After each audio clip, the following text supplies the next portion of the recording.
Assalamualaikum warahmatullahi wabarakatuh. Bismillahirrahmanirrahim. Di barokahnya Nur Islam itu di seluruh dunia itu mengkaji Nur Islam, ya, mengkaji di semua sistem dunia. Seorang di semua sistem dunia, termasuk di Amerika itu kalau nangani sesuatu ya pakai Nur Islam. Meskipun mereka tetap non Muslim.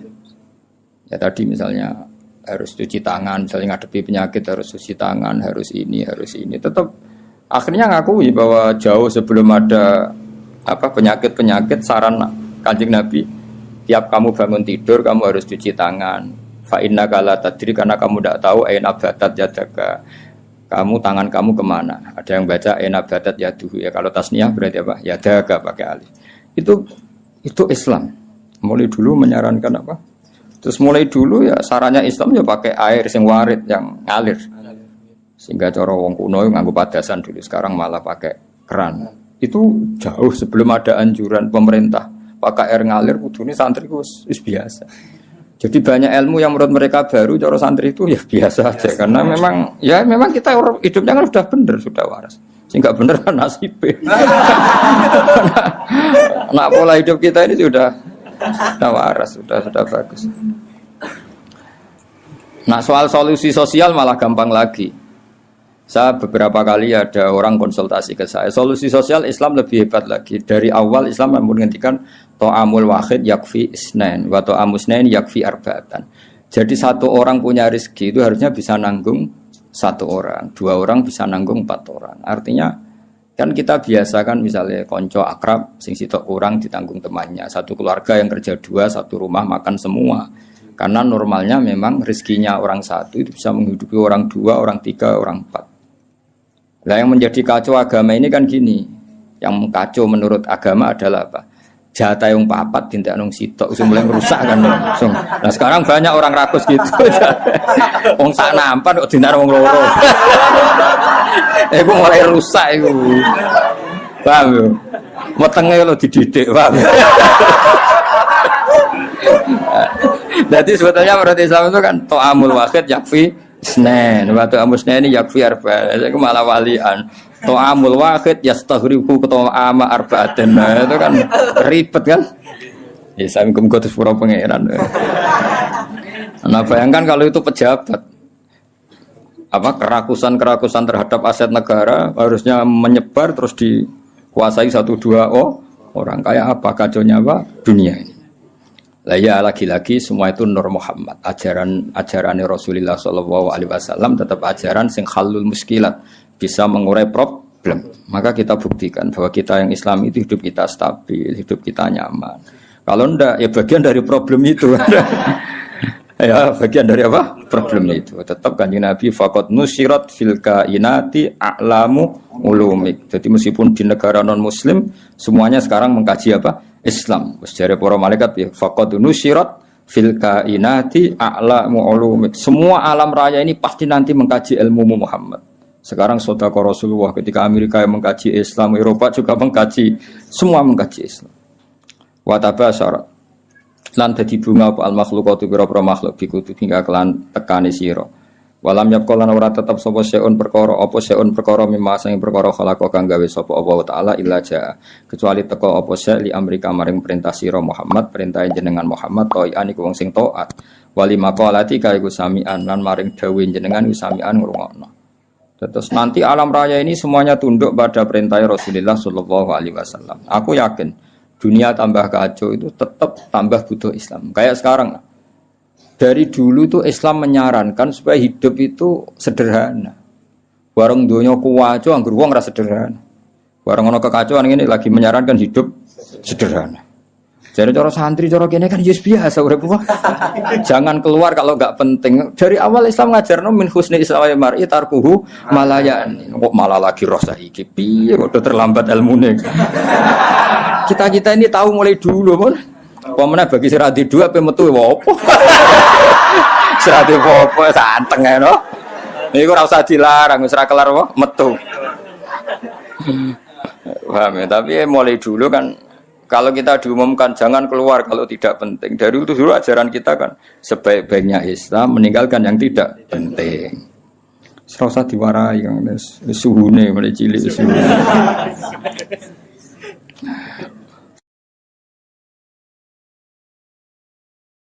Fasaya tikal bairi mulai cerita mujizat. Fasa tika mongko bakal teko kang sira al bairu unta.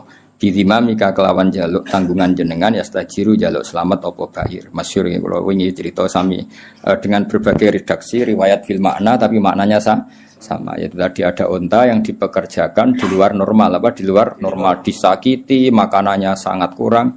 Walhasil terus unta ini matur ke Rasulullah bahwa diperlakukan majikannya seperti itu. Terus si Arabi dipanggil, kamu gini-gini sama unta kamu. Lah kok tahu ya Rasulullah, ada enggak yang cerita? Ini sing cerita untamu. Iku jenenge fasayati kal ba'ir bidima mikayas tajir waddopulan hiwat dob wal huzalatu lan huzala. Makanya kemarin sama anani dob yun nufur itu 2 kali. Itu kalau maksudnya tidak dob ya huzala. Karena kita tidak pernah tahu dob yun nufur apa dob yun nufur, kan kita enggak jamin harokatnya itu benar apa? Ya, kan kita tidak tahu kan harokatnya itu biasa kan salah kan? Kalau dobu ya dob, kalau dobyu itu huzal. Tapi apapun itu pernah ada seorang Arabi berburu huzal ya, kijang atau berburu dob, tapi sama ya. Sementing atau memang itu 2 peristiwa atau memang itu dua peristiwa. Ketika ketangkep Arabi tadi mau disate, namanya orang nangkap buruan kan, hewan buruan, terus matur ya Rasulullah, saya ini punya anak kecil-kecil. Ini jam saya menyusui, tadi saya keluar untuk nyari makanan. Tolong beri ketasi Arabi tadi, beri hak saya menyusui anak saya. Setelah anak saya tidak butuh susuan saya nanti kembali ke sini siap ditangkap Arabi ini. Terus akhirnya Rasulullah minta si Arabi tadi, terus dituruti sama Arabi. Dan dobnya ini tidak nyulaini janji, setelah selesai semua kembali.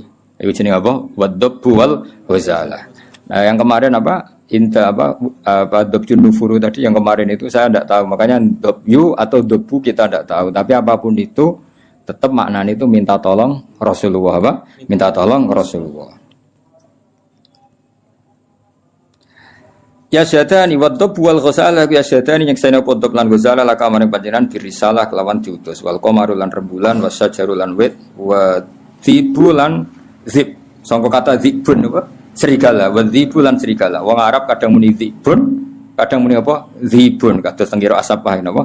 Zibun atau apa? Zibun. Iku yantikuna padha ngucap kabeh yantikuna padha ngucap kabeh binubu atika kelan nabine panjenengan angkoripin saking wektu sing parek. Wa markabu kauti tumpakane panjenengan albura kuburok. Ila jamali kamaring gantenge panjenengan mustaqun utai burok iku kewan sing bronto sing kangen. Ya dadi burok itu sangat rindu supaya dinaiki Rasulullah sallallahu alaihi wasallam. Wa Jibrilu ta Jibril syawus wa Jibrilu ta Jibril syawu sumamlate katika kang ngatur sistem kerajaan. Jadi kemana Jibril itu mitranya Nabi sing ngatur alam raya ini iku qot a'lana. Teman-teman maklumat sapa Jibril bidzikrika kelan nyebut panjenengan fil afaq dalam penjajahane langit. Jadi Jibril yang mempopulerkan namamu di langit. Jadi Jibril memaklumatkan bahwa sekarang lahirlah seorang nabi yang sangat dicintai Allah, namanya Muhammad. Sehingga alam raya di langit enggak ada yang kenal Kanjeng Nabi karena sudah dimaklumatkan oleh malaikat Jibril. Iku jenenge apa? Wa rafa'na laka dzikra. Wal qamaru rembulan makmurun dan perintahna laka maring sira bil insyiqaqi kelan pecah. Ketika orang kafir menuntut mukjizat, minta bulan itu dipecah dan itu pernah terjadi iqtarabatis sa'atu wan syaqqal qamar. Wa kullu man tisabihane wong fil kauni ing dalam alam raya ku mutasawwiqun bronto kabeh, bronto rindu yang sangat iku. Wong Arab nadarani syauqun. Mulane sebagian mahalul qiyam wa ayyuhas syauqul jazil wahai manusia yang layak dikangeni. Jadi Nabi itu semua orang pasti kangen. Wa kullu man tisabihane wong fil kauni ing dalam alam raya ku mutasawwiqun iku kangen banget dihuri kamare muncule panjenengan, muntaziro tur ngenteni li isyraqi nurika maring padange nure panjenengan. Fabena mal habibu ing dalam antarane Rasulullah sallallahu alaihi wasallam iku mun situn iku wong sing ngrungokno. Ngrungokno li sama itilkal asbah maring ngrungokno mengkono-mengkono asbah maknane jumleger maksudnya fisik-fisik itu. Halimah kan enggak tahu kalau itu malaikat. Pokoke bahasakan Muhammad kekasihku iki mendengar itu semua. Iku jenenge apa? Mun situn li sama itilkal asbah. Wa wajhu te wajah Nabi mutahallilun bersinar kanu risoba kodene cahaya pagi hari. Jadi Nabi mendengar saja dengan penuh seksama dan Nabi kelihatan berbinar-binar. Ya itu tadi didawi malaikat tadi, malaikat setelah ngoperasi kan ngendikan panjang lebar bahwa kamu itu calon Nabi, kamu begini-begini. Itu Halimah dengar semua. Iz akbalat dumadaan madhep sapa Halimah tu Halimah mu'linatan hale wong sing banterno bisyah iklan bengok. Maksudnya bengok kaget kan karena Nabi dikelola orang yang tidak dikenal. Habis itu di bredel, di apa-apa itu kan kaget betul ibu rodoknya. Aku lu ngucap sapa Halimah, dawuh sapa Halimah wa ghoriba, wong sing aneh, wong sing asing sendiri. Maksudnya karena Nabi pas itu jauh dari saudaranya karena saudaranya kan lari semua. Ya ketika melihat malaikat tadi kan saudaranya lari semua, berarti Nabi sendiri. Wong Arab nak muni wa ghoriba, napa? Wa ghoriba. Faqalat mongko dawuh sapa al malaikat ya Muhammad ya Muhammad ma anta bi gharib ma anta ora ana te sira bi gharibin kelan wong sing dhewean bal anta te sira minallahi gharibun parek wa anta te sira lahu maring Allah wa anta te panjenengan lahu maring Allah sofiyun pilihan wa habibun dan kekasih. Ketika Halimah muni wa gharibah jare malaikat tenang kamu Muhammad kamu tidak sendiri kamu dekat sama Allah.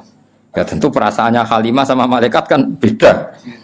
Qala Halimah wa wahidah duh wong sing dhewean. Tentu cara Halimah Nabi Muhammad itu posisi sendiri karena saudaranya lari semua. Faqalat moko dawuh sapa al malaikatu malaikat ya Muhammadu ma anta biwahid. Ma anta ora ana sira biwahidin kelan dhewean. Bal anta uta sira iku sahibut ta'yidi wong kang duweni kekuatan. Wa anisuka uta kancane sira iku alhamidul majid dat sing hamidul majid. Ya, tapi problemnya malaikat kan enggak bisa ngomong ke Halimah gak Nabi. Halimah boten apa? Nabi mau matur nang Kanjeng Nabi, ora mat kira dhewean tenang wae, kowe dibarengi pangeran sing Alhamidul Majid.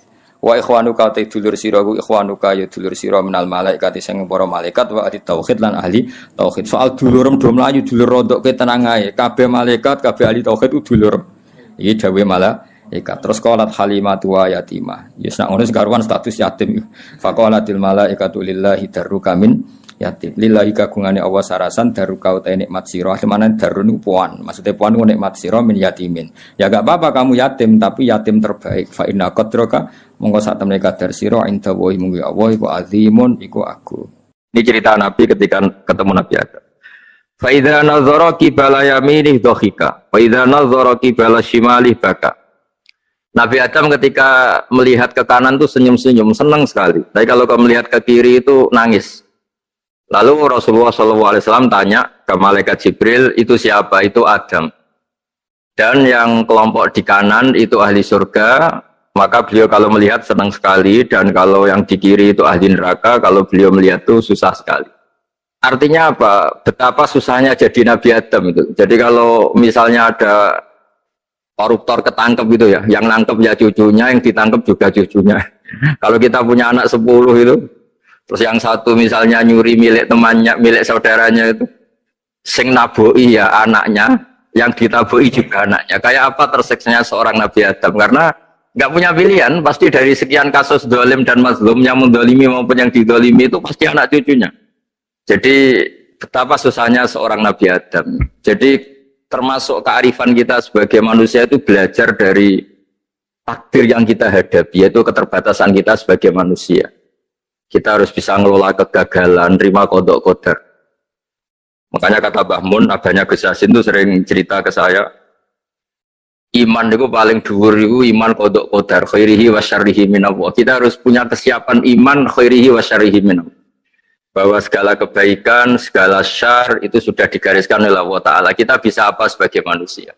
Jadi pertama Nabi Muhammad ketemu di as-sama idunya, langit paling dekat, itu ketemu Nabi Adam dengan kondisi seperti tadi. Kalau melihat ke kanan itu senyum karena itu anak-anak beliau, turunan beliau yang ahli surga. Kalau melihat ke kiri itu nangis karena itu cucu beliau yang ditakdir tidak jadi orang baik. Artinya kalau ada peristiwa sosial apa saja, yang satu zalim, yang satu mazlum, atau yang satu benar, yang satu salah, atau sama-sama benar tapi salah paham, itu semua adalah cucu Nabi Adam alaihis salam, dan itu membuat beliau kadang-kadang dohika, kadang-kadang senyum, kadang-kadang baka, kadang-kadang nangis. Jadi itu yang menjadikan tambahnya arifnya Rasulullah SAW. Saya teruskan, Qultu ya Jibril man hadha qal hadha Adam wa hadhil aswida an yamini wa an shimalih nasamu bani. Fa ahlul yamin ahlul jannah wal aswida allati an shimali ahlun nar. Fa idza nazara qibala yamini dohika wa idza nazara qibala shimalihi baka. Itu seperti misalnya kita punya anak 5, yang satu sukses jadi profesor doktor atau jadi orang alim, yang satu sekolah saja agak naik, misalnya sudah agak naik, entek no dunia itu menghabiskan harta itu kan Tapi barokahnya itu mungkin kita mau jadi sombong nggak jadi gitu karena punya anak yang nggak sukses. Mungkin barokahnya punya anak yang sukses itu meredam keangkuhan kita, terus kita menjadi orang yang sopan dengan tetangga, dengan orang lain karena dipaksa punya hal-hal yang seperti itu. Jadi semua yang ditakdir Allah kalau kita ridha itu pasti baik. Karena ya kata yang ngarang kitab hikam itu orang tawadhu itu kalau dinasehati pakai teks saja tidak cukup. Kalau punya utang tuh tawaduk sendiri gitu. Guyonannya orang-orang kiai gitu gitu. Ada orang sombong. Supaya ada sombong kalau dia ketemu orang yang ngutangin tuh pasti sopan sendiri. Jadi kalau dinasehati suruh sopan susah. Tapi kalau ketemu orang yang ngutangin atau ketemu orang yang dia butuh pasti dengan sendirinya sopan sendiri. Atau ketemu orang yang menjadikan anaknya dapat pekerjaan, menjadikan keluarganya dapat job pekerjaan. Pasti dia sopan sendiri karena utang jasa. Nah kalau kita pasti sopan sama orang yang ngutangi kita, yang menolong kita, apalagi dengan Allah Ta'ala yang semua yang kita pakai pasti dari Allah Ta'ala. Dengan demikian sudah keharusan kita sangat-sangat sopan pada Allah Ta'ala. Yang implementasinya dengan sujud dan dengan sholat. Itu juga yang dibawa dari hasil Mi'raj. Ini saya baca teksnya ya, saya tadi jam 9 baca Bukhari di Kudus sama beberapa habaib, Alhamdulillah. Sekarang saya teruskan dengan Sahih Muslim. Termasuk kitab 6 yang paling dipakai ahli sunnah itu Al-Kutubus Sittah, yang paling pokok itu adalah Bukhari Muslim. Terus kemudian naik-naik terus ketemu Marartu bi Musa alaihi salam. Ini nabinya Bani Israel. Saya kemudian ketemu dengan Nabi Musa alaihi salam. Nabi Musa itu nabinya Bani Israel. Jadi orang Bani Israel itu bawaannya itu protes. Protes itu komplain.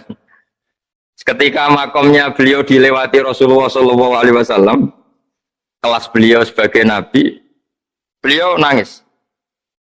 Ketika nangis ditanya, "Ma yubkika, kenapa engkau nangis ya Musa?" Terus ini saya baca supaya seperti teksnya. Kata Nabi Musa, "Rabbi hadza ghulamun ba'astahu ba'di, yadkhulu min ummatihi al-jannata aktsaru mimma yadkhulu min ummati." Ini lelaki atau nabi junior, nabi yang datangnya setelah saya, mestinya senior saya. Tapi nabi ini sukses, umatnya lebih banyak masuk surga ketimbang saya. Ini yang bikin saya nangis. Jadi pikirannya Nabi Musa kalau beliau senior, beliau lebih dulu ya umatnya lebih banyak masuk surga. Ternyata enggak, masih banyak umatnya Rasulullah SAW. Dan ini gaya beliau yang suka protes itu berkah karena protesnya orang soleh. Saya ulang lagi, apa-apa kalau dilakukan orang soleh itu pasti barokah.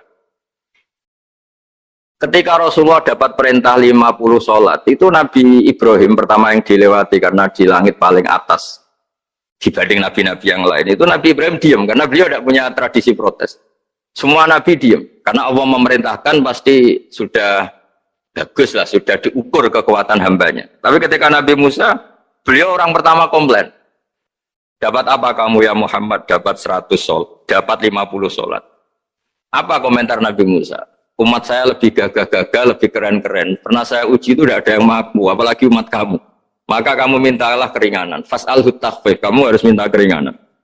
Masyhur itu riwayat itu. Kemudian Nabi minta keringanan sama Allah dipotong hanya 5.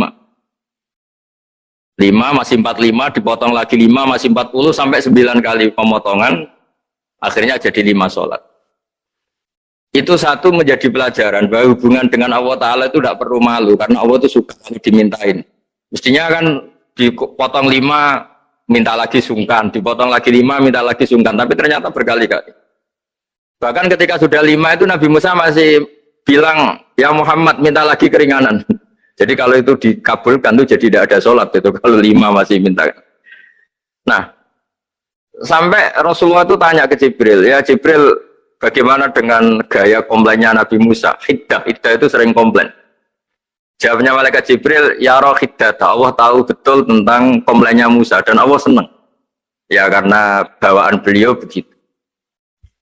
Ini penting saya utarakan bahwa dalam Islam itu orang yang lemah lembut, yang samahah, Allahun halim, kayak Nabi Ibrahim itu juga Allah suka.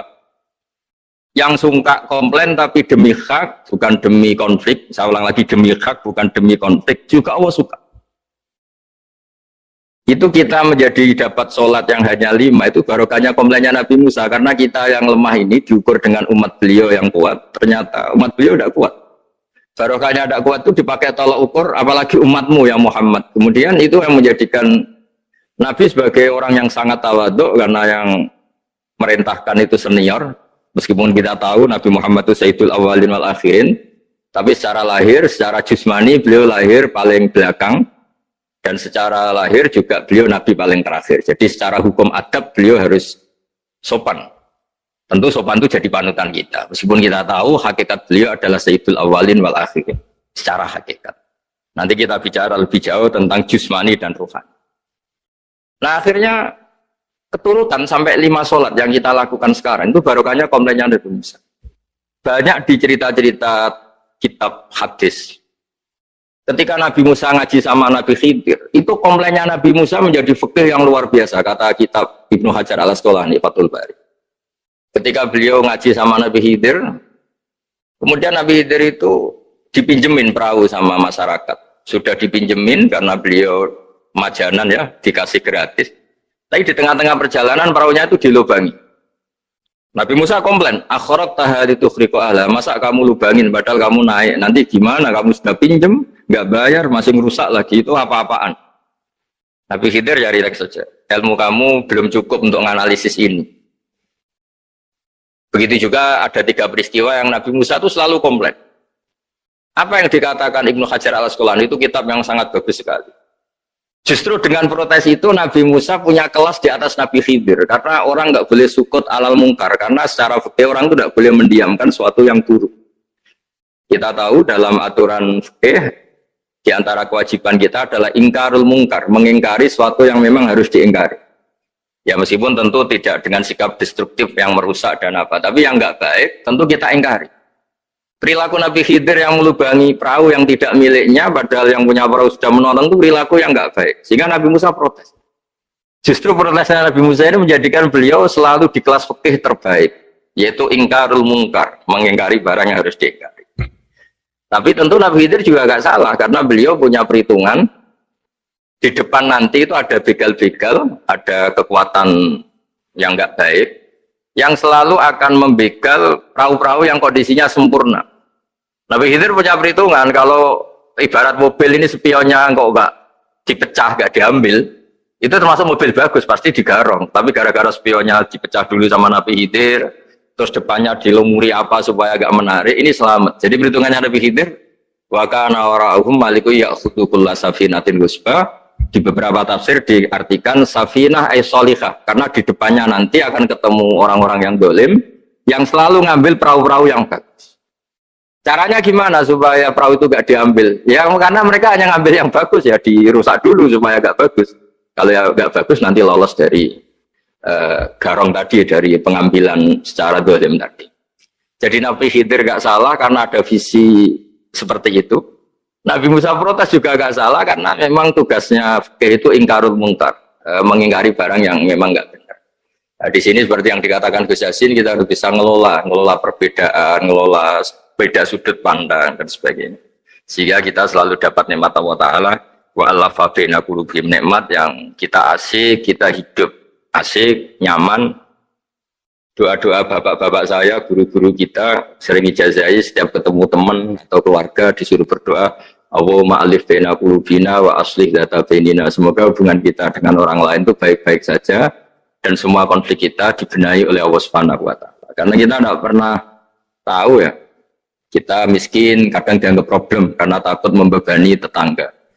Tapi kita kaya juga kadang dianggap problem karena orang lain takut kalah dengan kita. Kita tidak pernah tahu cara pandang orang lain.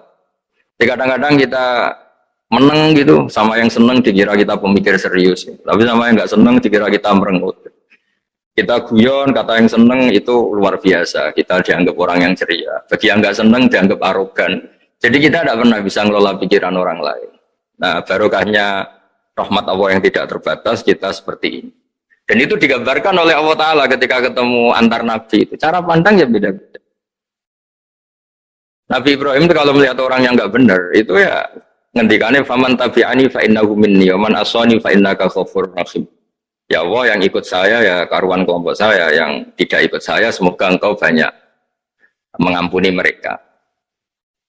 Nabi Nuh beda sekali cara pandang. Nabi Isa ubudiyah murni. Ketika melihat orang yang enggak benar, beliau tidak ngambil sikap.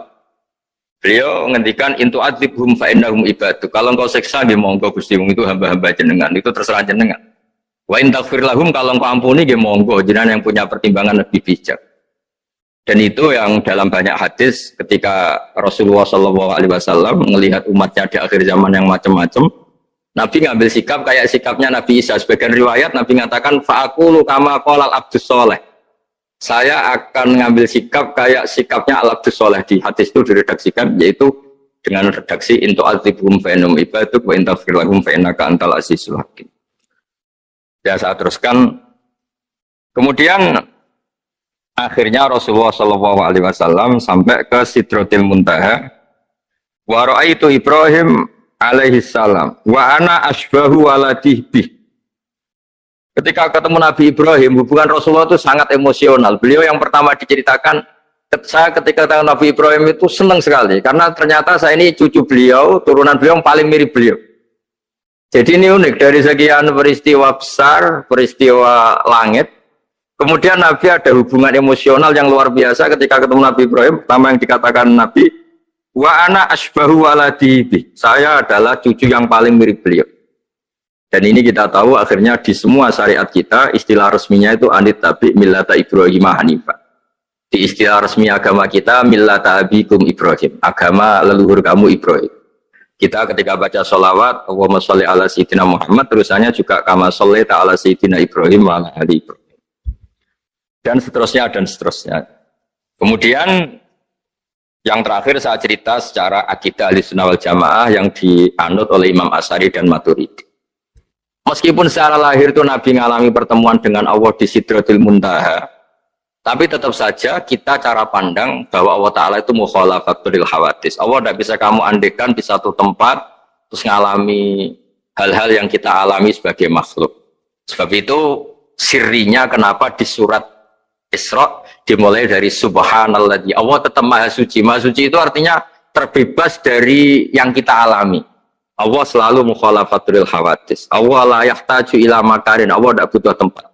Allah tidak butuh waktu. Allah tidak butuh semua. Karena Allah itu qayyum. Allah itu qiyamuhu binafsihi, berdiri sendiri. Allah tidak butuh aras. Allah tidak butuh kursi. Tapi eksistensi kursi yang butuh Allah.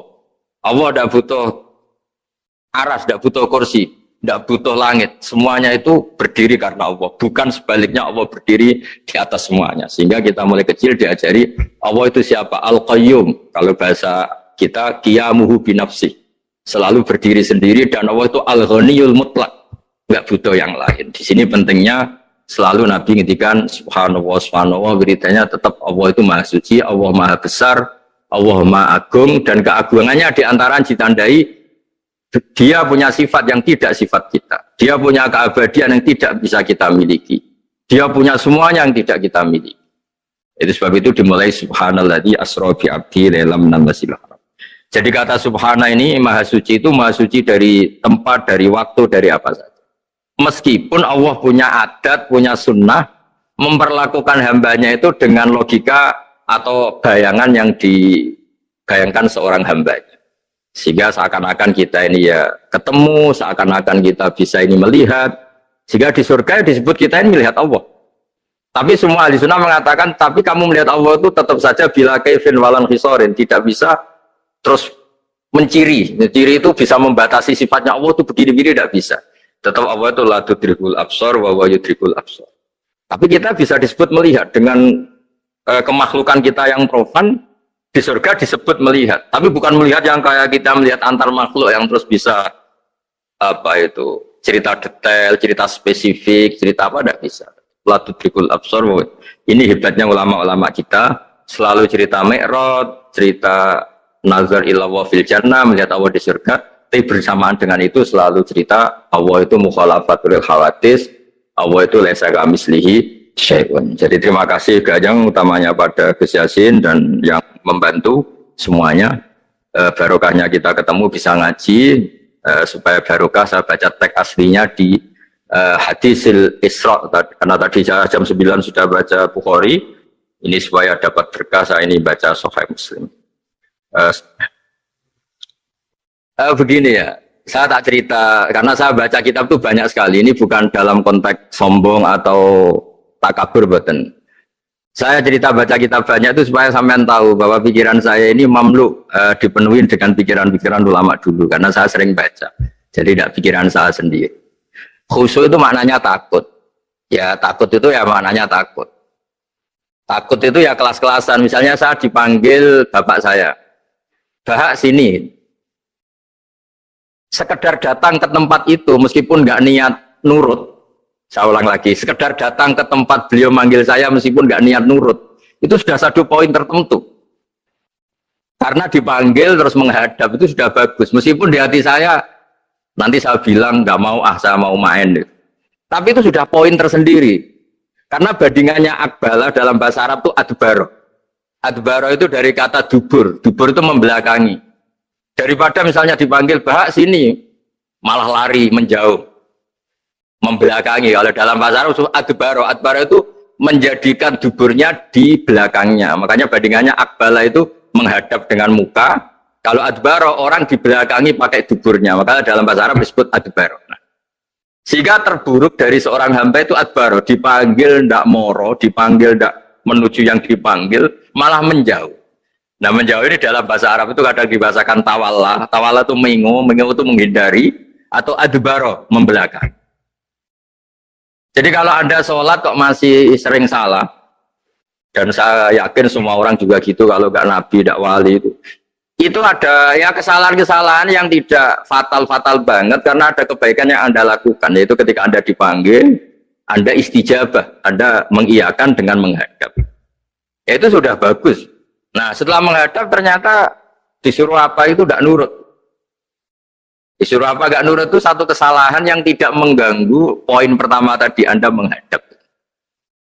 Sehingga banyak cerita di hadis-hadis ada sahabat yang zaman itu tidak soleh-soleh banget. Zaman itu ketika Nabi, saya ini mau sholat ya Rasulullah, tapi jangan diminta berhenti dari begini-begini. Beliau menyebutkan sekian kemungkaran sahabat tadi. Nabi komentarnya itu sayan hahumayakul. Nanti kalau sering sholat lama-lama ya enggak begitu. Nah, ini kelirunya kita sebagai manusia. Lama-lama juga baik, itu kita kira itu terus harus sekarang gitu loh. Nah, itu keliru, harus sekarang itu keliru. Bisa saja kita ini setiap sholat pasti sudah ditulis Allah, nanti itu mati baik. Belalang nanti habis asar sebelum kita maksiat sudah mati, habis sisa sebelum kita maksiat lagi sudah mati. Jadi barokahnya sholat itu ada waktu yang potensi ya, potensi sholat itu akhir kenangan kita, sholat itu identitas kita, sholat itu status kita. Nah, karena kita sholat itu pakai niat, niat itu komitmen. Sementara kalau Anda maksiat itu tidak pakai niat, karena zallah. Zallah itu ya ada niat maksiat, tahu-tahu mungkin di bis ketemu orang cantik, terus agak jelalatan, tapi kan tidak niat. Tapi kalau sampai sholat kan datang ke masjid, bayangkan diimami ini, nanti kamu takbir, nanti kamu baca ini, baca ini. Jadi benar-benar komitmen, itu status kita. Kata Said Zabidi disebut mautinuhu wa haqiqatuh. Baiknya umat Islam itu kalau taat itu mautinu, itu alamat resminya, itu statusnya, kata Said Zabidi. Tapi kalau dia maksiat itu zallah, zallah itu kepleset. Jadi tidak pernah jadi status kita. Semoga semua maksiat kita ini tidak status, tapi zallah.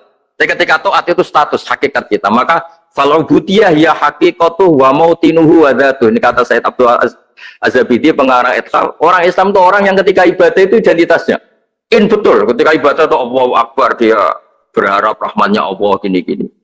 Nah, ketika salah dia zallah, dia ngantor ya ada niat korupsi, dia ingin memenai negara ini, dia nyai juga agak ingin macam-macam gitu. Ya, tapi karena manusia terus ada zallah. Nah, semoga semua kesalahan kita ini zallah itu ya cara Jawa kepleset, tidak mental. Dan semua kebaikan kita ini mental, yaitu kebaikan yang jadi tempat kita, identitas kita, haqiqatuh wa mautinuh wa dzat. Tapi jangan pernah berpikir kalau apa artinya sholat kalau kita masih melakukan kemungkaran, itu salah besar. Sholat itu wajib, dengan Anda sholat itu sudah mengurangi kemungkaran Anda, karena Anda tidak melawan ketentuan Allah Ta'ala. Kayak kita orang Indonesia, meskipun kita koruptor, mau jadi KTP Indonesia sudah bagus, kita mau jadi warga Indonesia, meskipun setelah itu kita korupsi, dan salah, tapi lumayan jadi mau jadi warga apa? Indonesia. Orang mau sholat artinya dia menstatuskan diri sebagai hamba Allah. Teken kontrak, kalau saya ini hambamu ya Allah, anta robbi, iya karena butuh, iya karena stain. Soal salah ya salah aja ya. Sama, kita tetap warga Indonesia meskipun kita salah, meskipun kita koruptor, meskipun kita salah, tetap aja warga Indonesia yang berhak mendapat jatah makan meskipun di penjara, meskipun apa. Sama, kita ini hamba Allah yang mengakui kalau Allah itu Tuhan, kita hamba. Dan barokahnya pengakuan itu insya Allah di cerita-cerita syafaat, kalau kita dosa atau apa insya Allah dapat syafaatnya Rasulullah SAW, karena kita tidak pernah lari dari status kehambaan. Jadi yang harus dipegang, makanya status kehambaan ini nggak boleh hilang. Kita harus sering bilang Robbi, Robbi, Tuhanku yang merawat aku, yang memberi aku. Dengan demikian kita menjaga status kehambaan kita. Dan status hamba ini yang menjadikan orang layak masuk surga, yaitu fadkhuli fi ibadi. Kamu harus resmi menjadi hambaku, baru ada perintah wadkhuli jannati. Kalau menjadi hamba aja nggak mau, kita punya keangkuhan, punya keinginan yang mulu-mulu, sehingga seakan-akan kita ini Tuhan, nah itu tidak menghamba. Kita harus fadkhuli fi ibadi, baru wadkhuli jannati. Saya kira demikian, semoga ini manfaat. Banyak cerita niku riyen Kiai Khalil mengambil mantu Kiai Bisri niku nggih nyaur utang kalian Mbah Topo, mergi sering dirumat secara finansial.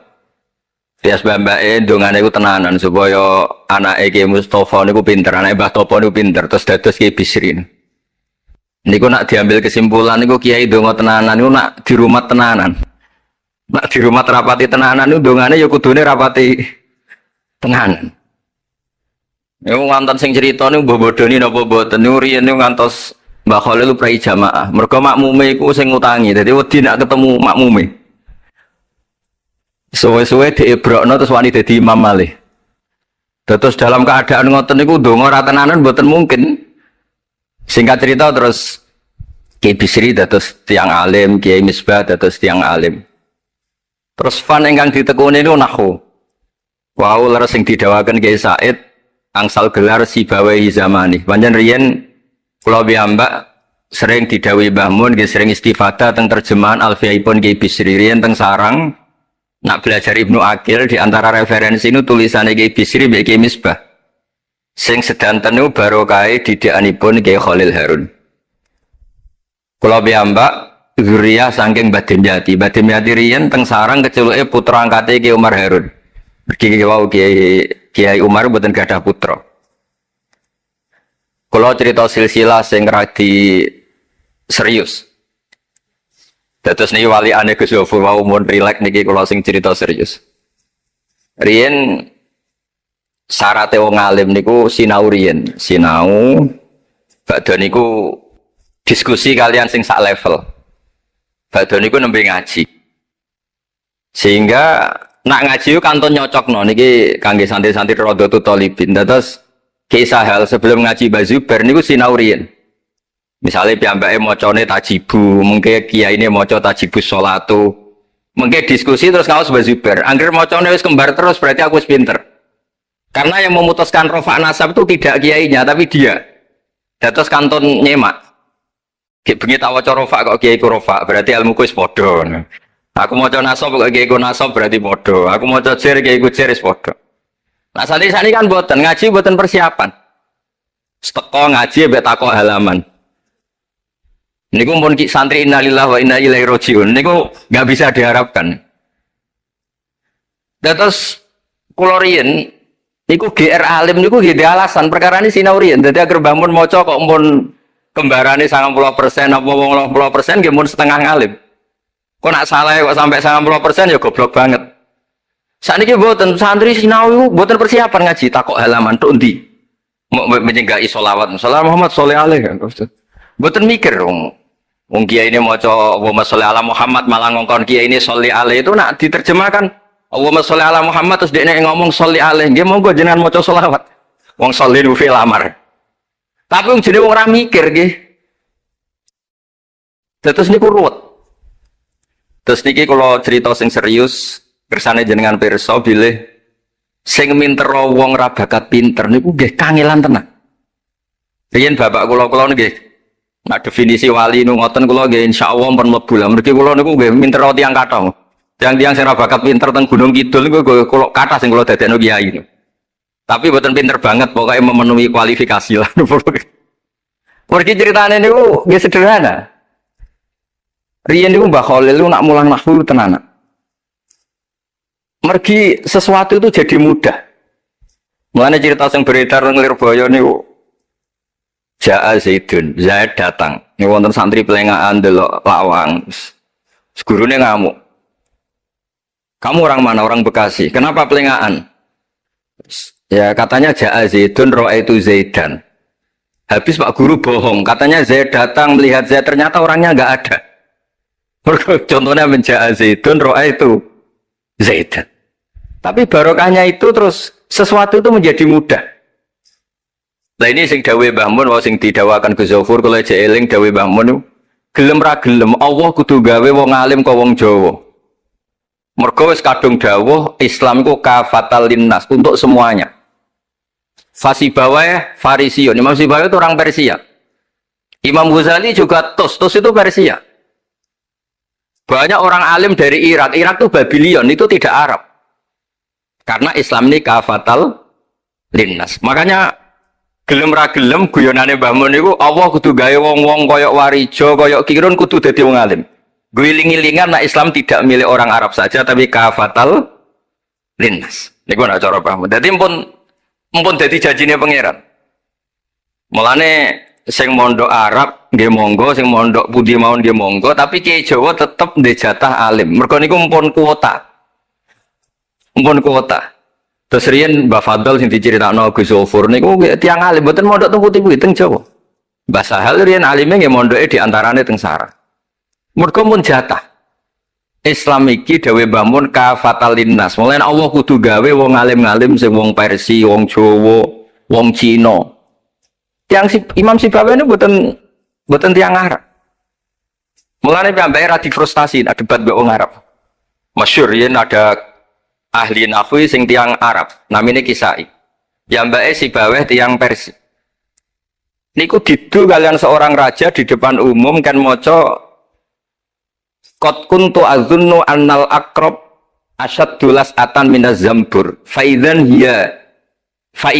huwa hiya atau faidan huwa iya. Jari Imam Sibawah rofa, jari Imam Kiswai oleh rofa oleh nasok. Terus akhirnya dalam perdebatan itu, antuma roisa baldatikuma, kamu ini ketua dua negara anda karena anda yang terbaik. Lalu famanil hakim, terus keputusan ini di tangan siapa? Kamu orang terbaik di negara kamu semua. Terus yang bilang hadil Arab, ya orang Arab semua ini kita konsensus polling. Semua orang Arab bilang Imam Kisai. Karena orang Arab biasa ngendikan iya atau hiya. Akhirnya Imam Sibawah itu frustasi. Mereka dipermalukan di depan umum. Kila karena dalika sababa wafatih, sababa mautih. Bahwa peristiwa itu yang menjadikan Imam Sibawah kabundut. Kok dipermalukan di depan umum. Imam Sibawah keyakinannya tetap bersikeras. Setelah idza fujaiyah itu rofa. Karena beliau ikut fusha saja. Fa idza hiya hayatun tas'a. Faidah hiya bayda'ul linadirin. Semuanya itu rofa. Beliau nggak bisa nerima konsep nasab. Terus tapi Imam Sibawah yang ngalami dipermalukan itu jadi barokah yang sak dunya. Yaitu karena dia orang Persia, belajar nahwu harus yang fusha saja. Barokahnya itu orang-orang non Arab itu bisa belajar nahwu. Karena nggak perlu latihan min ayna ji'ta diwaca min jid. Fi aina batuka diwaca fan batnuk. Cara sampean latihan Arab nakal tambah goblok. Mereka terus ribet. Orang Arab itu kalau wong Jawa mangan sak piring kok wis wareg itu takok fi aina batnuka itu fan batnuk. Kan tambah pusing. Nak temuri kan boten. Fi aina batnuka. Min aina jita. Sehingga ra perlu mikir minen jit. Terus dawe Mbah Mun barokah fusha itu terus nahwu itu bisa digeneralisir. Akhirnya terus pilihannya Alfiyah. Kila diantara sing beto Alfiyah pertama nu Kiai Khalil Bangkalan. Mergi teng silsilah wau sing dirawakan Kiai Said diantara gurunipun Mbah Khalil Harun Kiai Khalil Bangkalan. Kula piyambak menyaksikan dalam manaqibnya Syekhona Khalil, beliau ngaji sama Said Zaini Tahlan. Said Zaini Tahlan gurune Said Abi Bakar Sato yang ngarang I'anatut Thalibin. Terus kalau misalnya saya pakai sanad Mbah Maimun, Mbah Mun, Mbah Zubair, Mbah Fakih Mas Kumambang, Kiai Mahfud Termas, Sayyid Abi Bakar Sato, Sayyid Zaini Dahlan. Kalau pakai Mbah Mun, Mbah Karim atau Mbah Manap, Syekhona Khalil, ini langsung dugi Sayyid Zaini Dahlan. Jadi a'la sanadan kalau pakai jalur Mbah Mun, Mbah Karim, Syekhona Khalil langsung Sayyid Zaini Dahlan. Sama kalau pakai sanad keluarga sini misalnya Mbah Khalil Harun langsung ke Syekhona Khalil langsung dugi Sayyid Zaini Dahlan. Nah silsilah keulamaan ini penting karena dulu ini cerita mawon. Sing ora bakat ngalim di ngalimno tetep dadi kiai. Sing wis bakat alim di makrifatno. Termasuk marifate Said Zabidi niku sing nyekseni tiyang Jawa. Ini ku Mbak Abdul Manan. Terus riyen cerita-cerita tentang legenda silsilah Kiai Jawa niku Mbah Hasan Besari ini keluarga kerajaan pun duwe dhuwit nggih pun ngertos dunia internasional. Kepengen mondok teng Mekah. Mbah Hasan Besari sing terkenal yo. Akhirnya ngajak kancane namanya Abdul Manan niku tiyang Termes, tiyang desa. Dijak akhirnya mondok teng Mekah dados tiyang alim. Termasuk nderekaken Said Zabidi dugi Mesir, Shahibul Ithaf. Ki Abdul Manan gada putra alim alama namanya Ki Abdullah. Ki Abdullah gada putra namanya Ki Mahfud. Dugi Ki Mahfud niki cerita sing terkenal niku kepanggih Mbah Munawir. Kila niku murid guru wakila konco. Sing jelas saingan dadi wali perkaranen. Mbah Mahfud itu ora trimo, tapi ora trimo sae hiro kalau dalam bahasa Arab ghobto ta hiro. Sopo sih kok ana wong sak tawafan khatam Quran. Dados sing kula tambahi Gus Uli nek dadi wali ku sak tawafan khatam Quran. Mboten maca ithaf dalu-dalu seneng Gus penggane rokokan dalu-dalu maca kitab malah seneng. Kon molekan. Niku akhirnya kepanggih. Kepanggih terus kila niku Kiai Mahfud pesen Muhammad ini kan beto teng Indonesia. Mulane Gus Muhammad akhirnya dadi Kiai Quran. Di pondokno teng Termas bareng-bareng Bali Maksum, Gus Habib. Niku sedanten terus ngaji Badim Yati Termas. Kalau nanti diceritani Mbah Mus mriki meledake muridnya Mbah Khalil Harun di antara sebabnya niku Mbah Dimyati Termas wafat. Terus sebagian santri-santri ageng udah ngaos teng kasingan teng Mbah Khalil Harun. Walhasil terus Gus Muhammad itu dados ngapal Quran alim.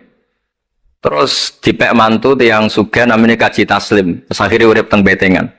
Gada putra Ki Harir samangke wonten Gus Muhammad. Dadi Muhammad bin Harir bin Muhammad bin Mahfud bin Abdullah bin Abdul Manan niku pun dugi Shahibul Ithaf Ithafus Sadat Al-Muttaqin saraipun kitab napa Ikhya niku nak ngarang niki cerita tira niku nak ngarang jan luar biasa kitab 14 juz niku kabeh berilmu boten dipenuhi cerita-cerita sing boten penting semuanya berkualitas yang paling saya kenang dari dan ini sekaligus kalau terakhir muludan nih yang paling saya kenang dari statement beliau, dari ngendikan beliau itu begini.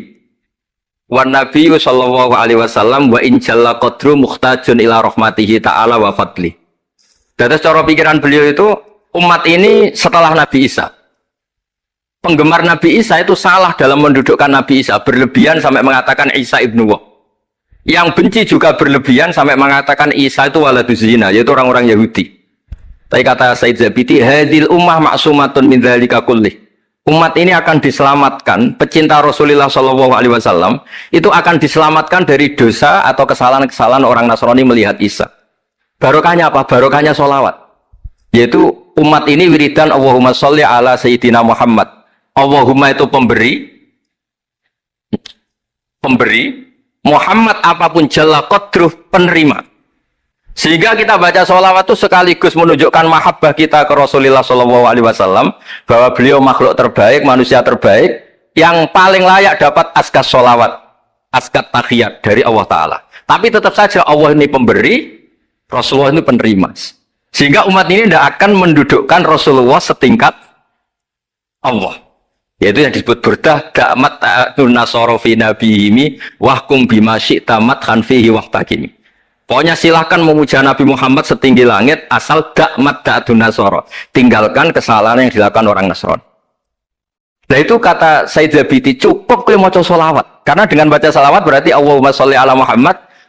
Allah pemberi, Nabi apapun agungnya penerima. Jadi sampean nyebut Allah, yaitu Jalla Jalaluh, menyebut akrobu habaibi akrobu asfi'ahi. Nah itu ini cerita. Jadi kita ini dididik orang-orang spesial. Saya dididik Mbah Mun, dididik Bapak, dididik guru-guru yang lain. Beliau dididik Mbah Zubair di antara gurunya Mbah Karim, Mbah Fakih dididik Mbah Mahfud dididik Ki Abdullah dididik Ki Abdul Manan. Ki Abdul Manan ini dididik yang ngarang kitab Ithafus Sadatil Muttaqin. Terus di situ diterangkan sanad beliau sampai ila Rasulillah Shallallahu Alaihi Wasallam. Maka dengan seperti ini baca sholawat itu kualitasnya luar biasa. Ini bukan sekedar sholawat. Mari kadang-kadang kita ini kan wong Jawa ya, kayak piye maca sholawat sakmene duwe akeh, maca sholawat sakmene naik pangkat. Ini yang terus cara kula niku ape diberantas iku lumayan gak mara Gunung Kawi. Tapi disetujoni kok kabeh kok dikompensasi materi.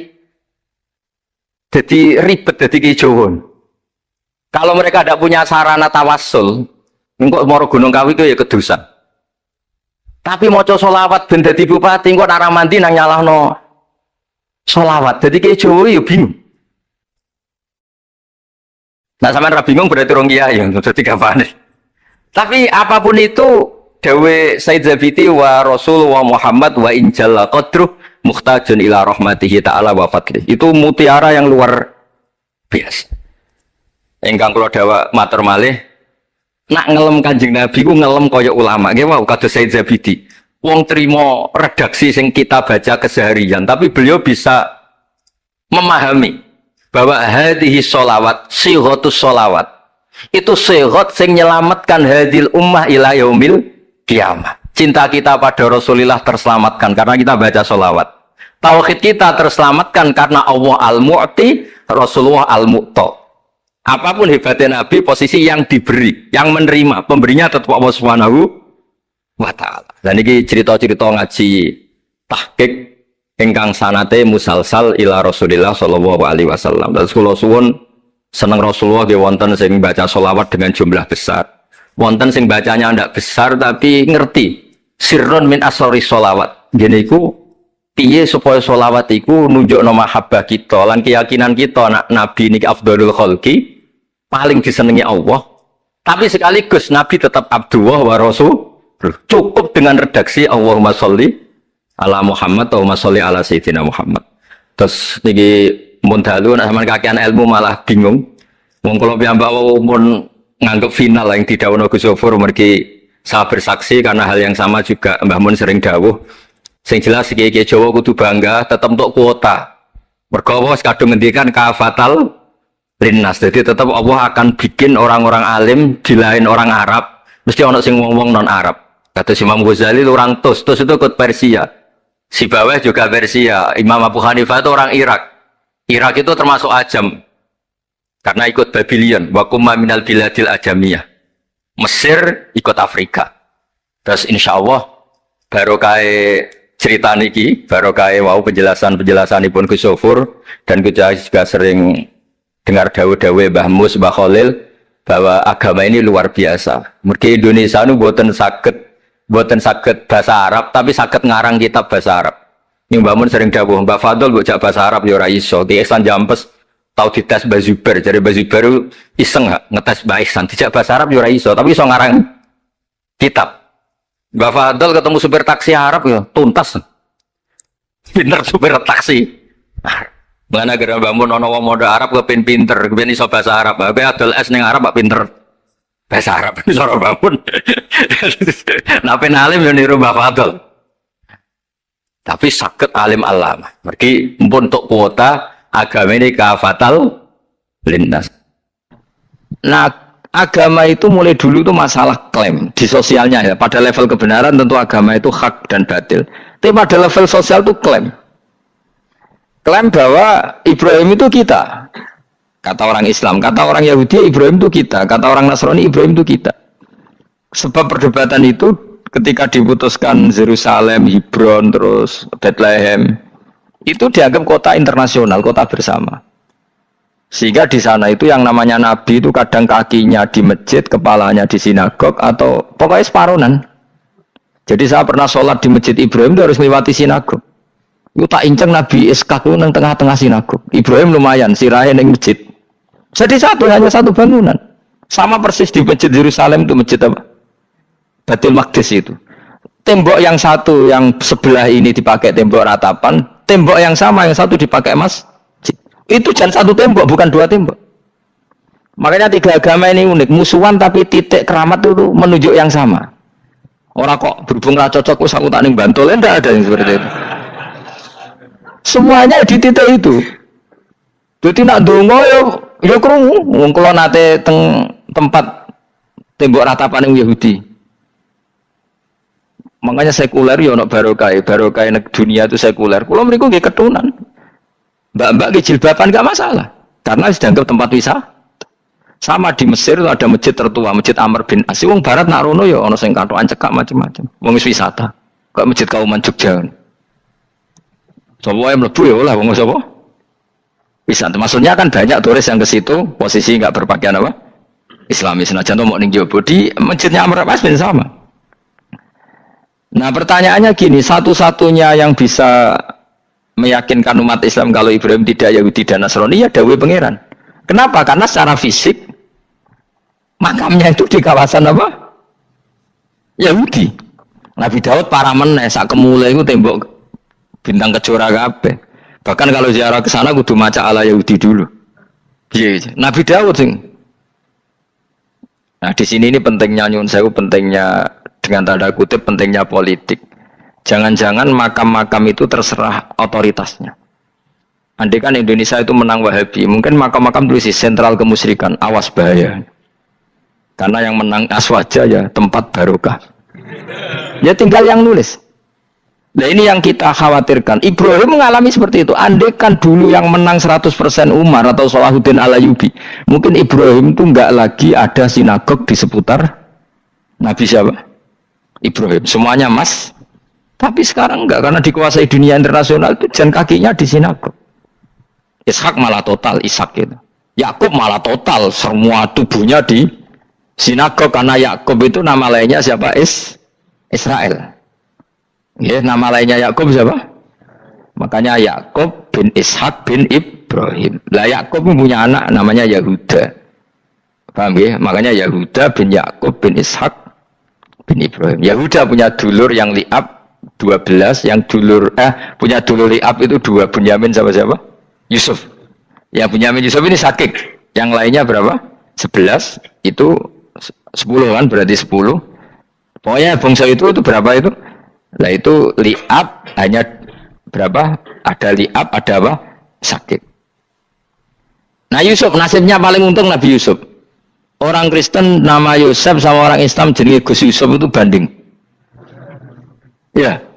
Daniel enggak ya? Keok ya? Sarah? Keok kita. Yusuf banding ya? Non Muslim nama Yusuf banyak ya? Islam Kiai Yusuf juga banyak.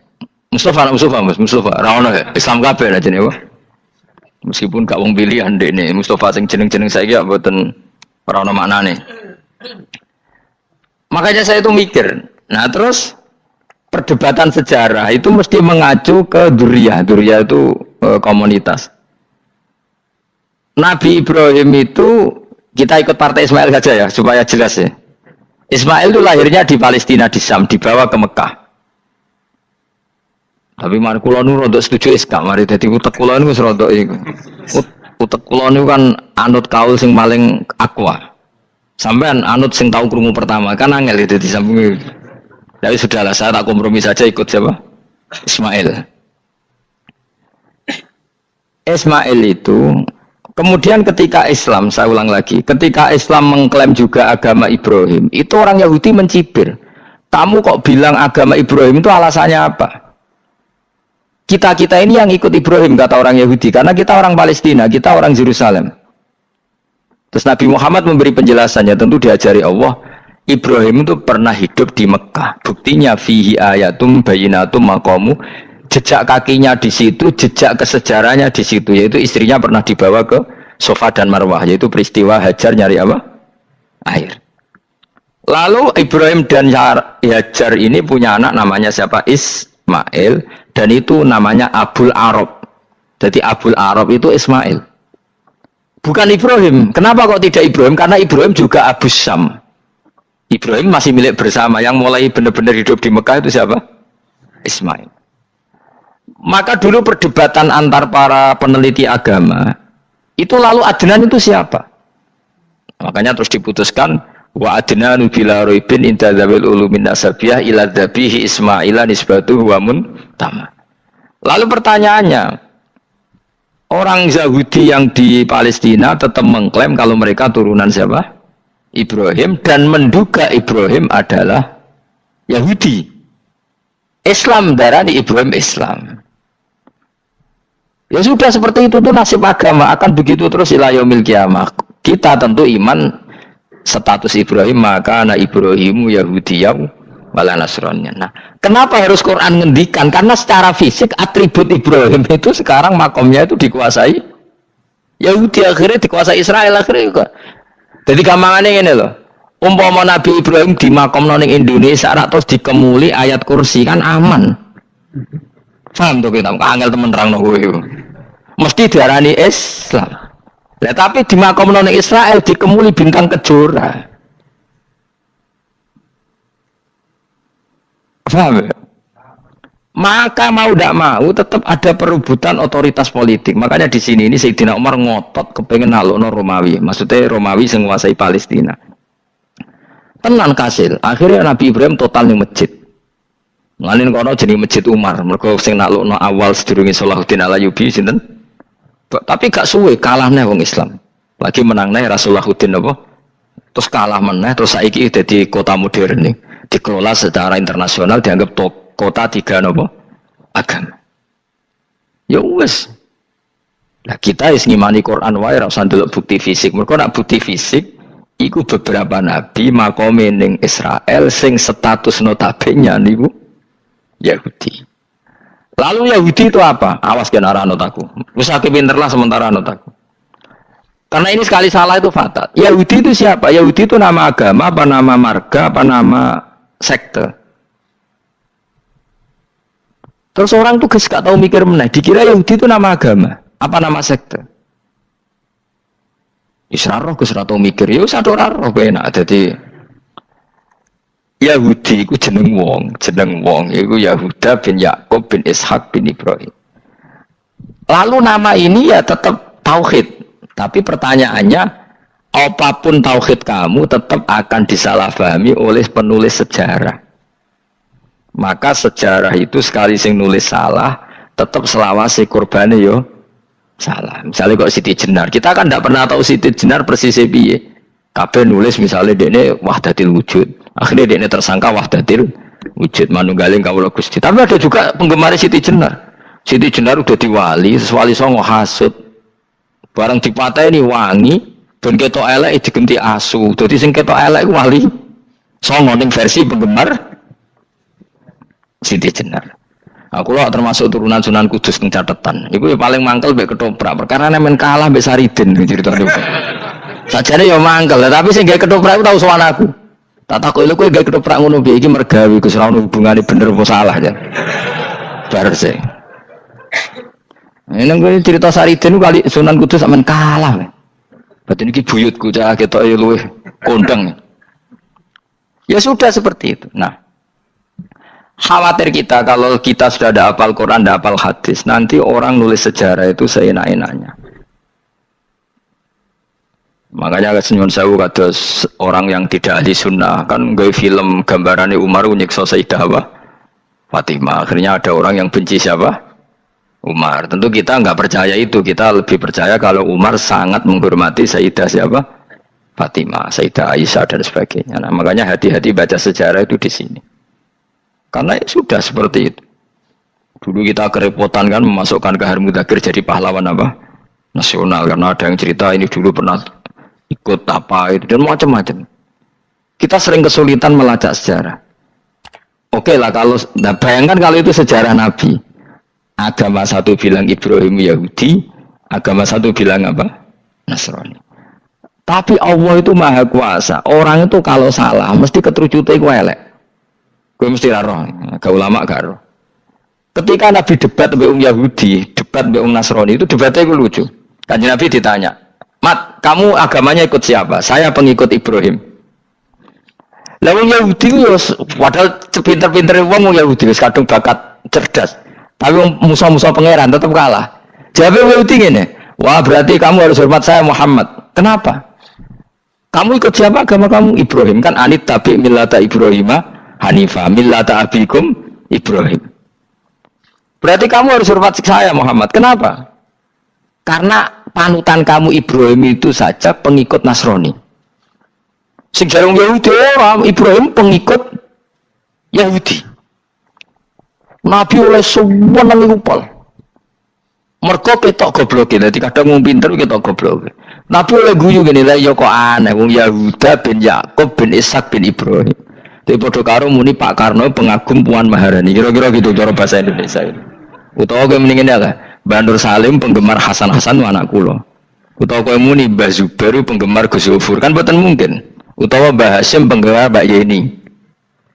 Jadi mereka itu ketujuh ngene, Ibrahim itu Yahudi. Padahal sing jenenge Yahudi iku putune Nabi Ibrahim go Yahuda bin Yakub bin Ishak bin Ibrahim. Mulane terus Quran turun. Quran turun oleh gojlok ngene. Ha antum haula'i hajastum fi ma lakum bi ilm falimatu hajuna fi ma laysa lakum bi ilm. Ini perdebatan sudah tidak fair. Muhammad berdebat secara ilmiah karena dia junior ngaku pengikut Ibrahim. Tapi kamu Yahudi Nasrani pendapat kamu tuh abal-abal. Masa Ibrahim pengikut Musa? Padahal Musa dan Ibrahim dulu Ibrahim. Masa Ibrahim pengikut Yahuda? Padahal Yahuda itu cucunya Ibrahim. Makanya Quran gojloke wama unzalatit Tauratu wal Injilu illa mim ba'di.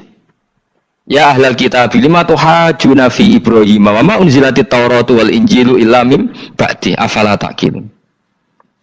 Jadi ini penting ya, penting dalam sejarah. Tapi santri-santri yang seneng ngaji ini kan ora roh sejarah. Pokoke ngaji mlebu swarga paham ra apa itu. Kurang hebat ngadepi wong ngaji. Saya itu tidak setuju seperti itu. Oke lah kowe mlebu swarga lah spek-pekan kok. Tapi mbok yo paham. Tapi ora paham lah sementing mlebu swarga lha iku masalah kowe. Ora tahu kepikiran li ilahi kalimatillah. Aku yo cara kon mlebu swarga mbek kon paham Quran, milih paham Quran sik. Lagi mlebu swarga. Tapi kok ana sing mlebu ora mungkin paham Quran bun neraka. Kowe ku aneh-aneh. Maksudnya keton regani pangeran lah mlebu swarga keren ya mergo paham Quran. Ora kok kowe sementing mlebu. Ora paham lah. Karena ini sudah jadi menjadi perdebatan internasional. Saya itu berkali-kali ikut penelitian, makanya lucunya nasab itu sah. Mereka yang Yahudi kalau ditanya man huwal Yahud, huwa Ishak, huwa Yahuda bin Yakub bin Ishak bin Ibrahim. Terus diomong no Ibrahim pengikut Yahudi itu padha karo tadi kayak kita bilang misalnya Mbak Munawir pengikut Gus Najib. Kan nggak mungkin Pak Karno pengikut Puan Maharani atau Gus Mbah Hasyim pengikut Mbak Yeni atau Bandur Salim bapak saya pengikut Hasan anak saya, kan aneh. Sehingga pangeran oleh gojlok gitu. Ha antum ulai hajastum fi ma lakum bi ilm. Mereka ini sudah siap berdebat secara ilmiah. Falimatu hajuna fi ma laysa lakum bi ilm. Tapi saya iki pecintane Kanjeng Nabi ku rata-rata iku ora pinter. Penting selawatan berjanji buanter. Nak diarani bid'ah ngamuk wis ngono terus kegiatan. Lah sing diarani bid'ah padha dene wong selawatan iku tareh kok di. Kadang-kadang yo bingung. Wis sama dibak berjanji cara mbok terjemah ngarah diarani bid'ah. Lah bid'ah ning ndi wong walam matam min hamli syahrani ala masyuril aqwalil marwiyatu fiya bil madinati Abu Abdullah, ketika Nabi kandungannya umur 2 bulan bapaknya mati. Terus itu kan tareh. Gara-gara diwaca bahasa Arab terus koyo mantra. Lah akhirnya diarani bid. Sing maca padha ora paham, akhir Allah, ya Allah. As padha dene aku asre besar. Pusing aku mikir wae. Ayo kowe ngono ta ora kelakuanmu itu. Sing biyen ana mau tulis bahasa Indonesia, kok terus ketara gak Wulida maktunan biadil inaya makuhlan terus ya sudah ya biasa aja tareh. Ya kan tareh terus ketika Said Abdullah kenapa meninggal di Abwa? Wa kana qad ijtaza bi akhwalihi bani Adi min at-taifatin jariyah fama kasafihim syahron saqiman yu'anu nasukmahu wa syakwa. Kenapa Abdullah meninggalnya di Abwa? Abwa itu kawasan Yasrib karena Abdullah sedang menjenguk keluarga besar dari ibunya. Keluarga besar dari ibunya, istrinya Abdul Muthalib itu orang Yasrib. Nah pas di sana di Bani Najjar sakit, terus kapun, terus bid'ah ning ndi wong iku sejarah. Tapi mbok maca bahasa Arab, kowe maca koyo historis Allah terus ngono wae. Ya akhirnya wong kan darani iku mantra. Mana aku nak takoki wong iso bener ndi, wis padha ora bener ya ngono. Terus bener sapa sing ngalim? Wis kowe gak mau ngalim bener. Ya nek ngono padha bener wae. Wong sing ngritik krungune mantra, sing maca mbos. Pusing ngomong terangno kowe. Nah, problemnya agama itu seperti itu. Yang diikuti orang banyak. Itu di makamnya Nabi Dawud itu ya sudah wiridan ala Yahudi. Sama sekali. Saya sampai nangisi Nabi Dawud. Karena makamnya itu total dirawat ala mereka. Jogja juga ngalami gitu, Jakarta, Rembang nanti juga ngalamin gitu. Banyak raja itu wali, tapi waris-warisnya sudah nyuwun sewu orang abangan, terus misalnya dikasih sesajen. Orang nok yasine tapi mau sesajene mau apa kalau makamnya memutuskan seperti itu, penjaga makamnya itu. Nanti kena jadi wali, anak putumu, muridmu wali, nak orang repot, guri-guri tiga sajen. Itu di Gunung Kawi itu ada makam santri, tapi di Gunung Sugihan biasa sih. Gue rugi nangis tenan. Banyak seperti itu, nggak ada tua banyak. Nah, lalu makam itu terserah siapa bertanya, terserah yang rumat apa terserah statusnya zaman dulu. Nah, karena yang rumat itu berafiliasi ke Yahudi, terus mengklaim Ibrahim itu, maka Quran harus menerangkan makana Ibrahim Yahudi wala Nasrani karena secara artefak, secara kesejarahan fisik itu sekarang dikuasai Yahudi. Jadi repot. Ya tapi itu ya sudah. Makanya kita kembali ke Quran dengan cerita tadi. Ibrahim tetap Abul Anbiya. Ibrahim tetap Muslim. Buktinya punya peninggalan Ka'bah. Nah, Ka'bah ini harus kita jaga. Ketika Ibrahim kita katakan ninggali Ka'bah, ternyata Ka'bah di situ sentral tauhid. Antahira baita li taifina wal akifina waruka'is sujud. Ketika Ka'bah jadi sentral tauhid, maka kita akan mengatakan peninggalan Ibrahim pasti tauhid. Makanya Nabi marah besar ketika Ka'bah ada berhala banyak. Andai kan nggak dihapus oleh Nabi, maka berhala itu pun dianggap peninggalan Ibrahim. Dong tau nih? Dong tenan. Ya pinter nih, jadi maju lah. Mulane kowe aja geman ndonga saleh dhewe, ora cukup. Saleh saiki ora cukup, kudu ditopang saleh anakmu, saleh putumu.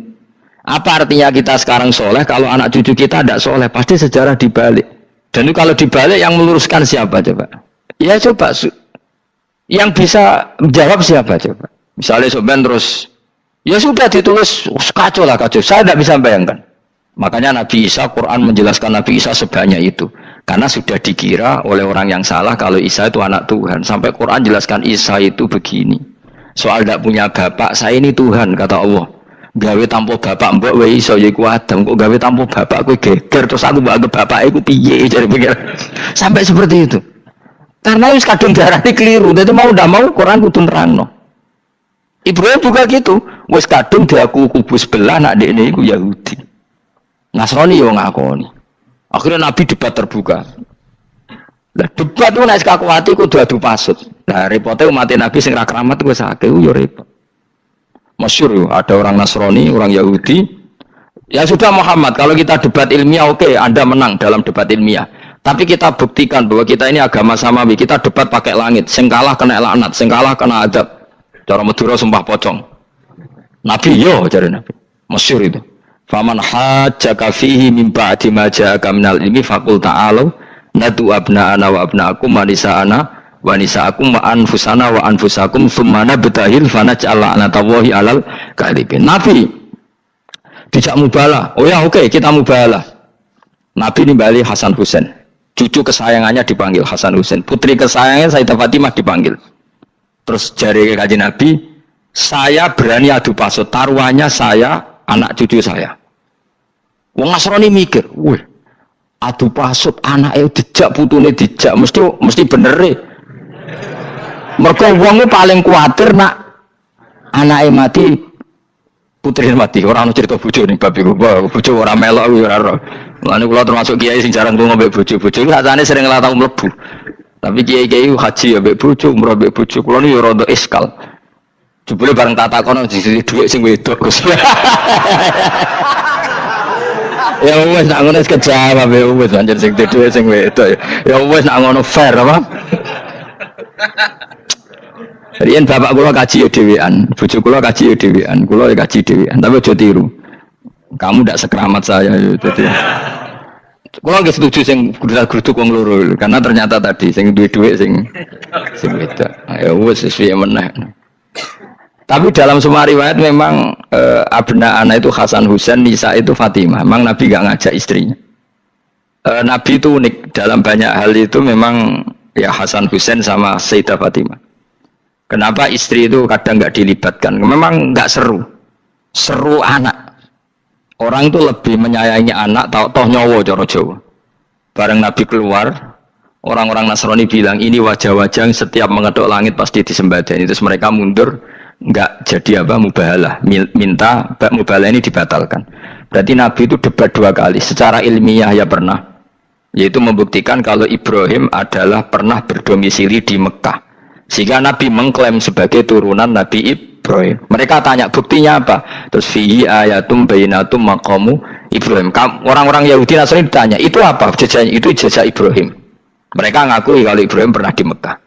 Artinya kalau pernah di Mekah zaman dulu kan nggak ada pesawat, nggak ada, mesti domisilinya lama. Dan itu artinya punya anak turun yang hidup di Mekah, yaitu lewat Ismail. Bukti kedua tadi, sa'i. Sa'i baina Safa wal Marwah adalah mengenang ketika Hajar mencari air. Lagi mulai perkara mbek kowe. Saiki Ismail ketika lahir iku jek digolekno banyu antarane Safa mbek Marwah. Sementara cerita Dhabi disembelih iku ning Sam. Mulane kok aja melok-melok lah ya. Aja melok-melok iku lha. Aja terusno, mari kepinteran wis. Seneng ae serasa melo-melo. Gak, aku Ismail ya. Dilate pinter kok pinter era kasil, sombonge tok sing kasil dadi. Gak jeng Ismail. Ismail wis gak. Ketona nerang gitu. Tapi ilmiah. Ben kowe bangga de guru alim ya dadi kowe ben nak gurumu gak main-main. Aku yo krungu-krungu nak kaul aku iku Ishak tapi wis goblok ngono Ismail. Karena waman sadza finnar ora umume wong iku wis repot. Rasa diterusno dadi bukti empirik wis mengarah Ismail iku jelas uripe ning Mekah. Mergo wong Yahudi Nasrani lah ngakoni peristiwa Hajar iku ngakoni. Berarti Ismail urip teng Mekah. Akhirnya Rabi mbek suku Jurhum terus nurono Sayyid Adnan sak teruse sampai tok Kanjeng Nabi Muhammad sallallahu alaihi wasallam. Mulane dibak utawa manakib utawi napa? Berjanji. Niku pertama sing disebut abtadi limla bismillah terus wa ba'du fa aqul wa Muhammad bin Abdullah. Kenapa dibak berjanjilah ya. Kenapa nerangkan nasabnya Nabi Muhammad? Karena yang dipertanyakan Muhammad jadi Nabi turunannya siapa? Karena syarat Nabi itu harus turunan Nabi. Makanya berjanji nerangkan wabah itu fa'akul wa Muhammad bin Abdullah bin Abdul Muttalib wasmulu syaibatul hamdi khumitat khisaluhus saniyah. Dan masih terbukti di Ka'bah itu ada pintu namanya pintu Babu Bani Syaibah, yaitu nama lain dari banyak Kanjeng Nabi. Terus diteruslah sampai wa'adnanu bila raibin intadzabil ulumin nasabiyah ila dzabihi Ismail. Iku partaimu. Mergo berjanjilah darani dzabihu Ismail. Alhamdulillah jadi terus kowe menang. Kenapa? Ya itu tadi, sakjane mbok diterjemah yo ngene, ketahuilah bahwa Muhammad punya bapak Abdullah punya bapak Abdul Muthalib punya bapak Hashim nama lainnya ini bin Abdi Manaf sampai Adnan. Ketika diterjemah itu jadi mantra atau jadi buku sejarah. Nambah waca Arab terus kira paham. Mantra. Mulane sing ngarapno ya bener, pancen suarane suara mantra. Sing ngalalo ya bener karena itu sudah apa? Sejarah. Lah khilaf seperti ini sudahlah kita abaikan saja, kita suka damai, tidak suka konflik. Biasalah seperti itu. Tapi yang jelas perdebatan antar para nabi itu seperti itu. Akhirnya Nabi Muhammad ngurusno itu. Bukti Ismail itu pernah hidup di Mekah, adalah lahirnya di sini, pernah mengalami peristiwa ini. Dan sisa-sisa Ibrahim ada fihi ayatum bayinatum maqamu Ibrahim, yaitu batu yang pernah diinjak Nabi Ibrahim. Nah kenapa itu mesti Ibrahim? Karena orang biasa gak mungkin nginjak batu kok sampai bekas. Jajal kok yang nginjak nganti bolak-balik. Itu mukjizat, wong batu diinjak kok bekas. Terus Ka'bah sebagai pewaris Ibrahim ditulisi kalimat-kalimat tauhid sehingga kepastian Ibrahim itu bapak tahu. Makanya Nabi Riso ketika bidirnya Ka'bah ada banyak berhala, nanti dikira berhala ini syariatnya Nabi Ibrahim.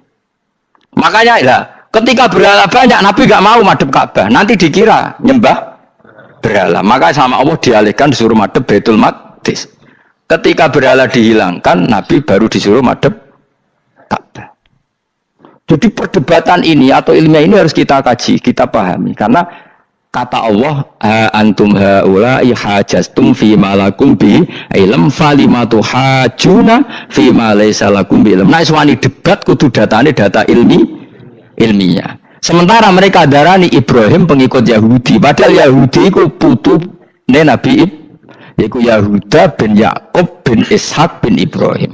Mestinya kan bahasanya Yahuda pengikut Ibrahim, aja diwali Ibrahim pengikut. Lah Nabi benar ketika takoi, Muhammad kamu ikut siapa? Saya ikut Ibrahim. Kan normal kan? Kalau junior ikut, mereka enggak. Ibrahim pengikut Yahuda. Ya mau berkaro Pak Karno pengikut Puan Maharani, Mbah Hashim pengikut Mbak Yeni, kan kacau kan? Lah itu terus Allah nggak jelek tadi. Muhammad kekasihku wis debat secara ilmiah, tapi kamu tidak ilmiah. Makanya lima tuhajuna fi Ibrahim wa ma unzilatit Taurat wal Injilu illa mim ba'di. Kok Ibrahim mbok arani Yahudi piye? Wong penanggalan Yahudi misalnya dimulai kok Taurat. Taurat Musa itu generasine sause Ibrahim. Tapi Ibrahim mbok arani pengikut Musa. Dong ya. Jadi itu masalah-masalah. Tapi ayat-ayat ngene iku ora populer. Kowe seneng ayat populer ya poligami fangkihu ma tobalakum. Kowe iku sing ora alim lah wabal. Mergo di kepentingan apa? Poligami. Mbak wong sing seneng ramat, senengane dalil wa mattaqila ja'alahu makhraja. Tekan dadi wali kepingin untuk duit yang enggak terduga. Udah diuteke ku duit. Padahal syarat saya wali ku ora pati seneng duit. Tapi kepen dadi wali ben oleh duit. Jadi wis kenapa menjadi wali ben wa yarzuqhu min haitsu la yahtasib. Dadi uteke wis elek. Dadi institusi wali wae duwi. Jadi nak aku wali para pangeran rezeki teko min haitsu. Mulane kira bakal dadi wali, ngerutek cek ngono ora bakal dadi. Ayo saiki Ismail apa Ishak? Ismail. Aku ya getun, kadang alim kadang getun. Perkarane nyulayani apa? Mainstream. Tapi cara kula ya Ismail sudah tak bilang napa? Ismail.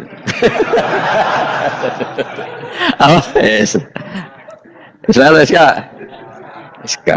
Ismail. Nak cacile kan boleh semburi. Yang jelas bahwa Ismail atau Ishak kaulani ono pendapat loro. Ya sudah, bukan arah Ismail ya Ishak. Tapi kabeh kitab itu menjadi setuju Ishak, tapi ben kok.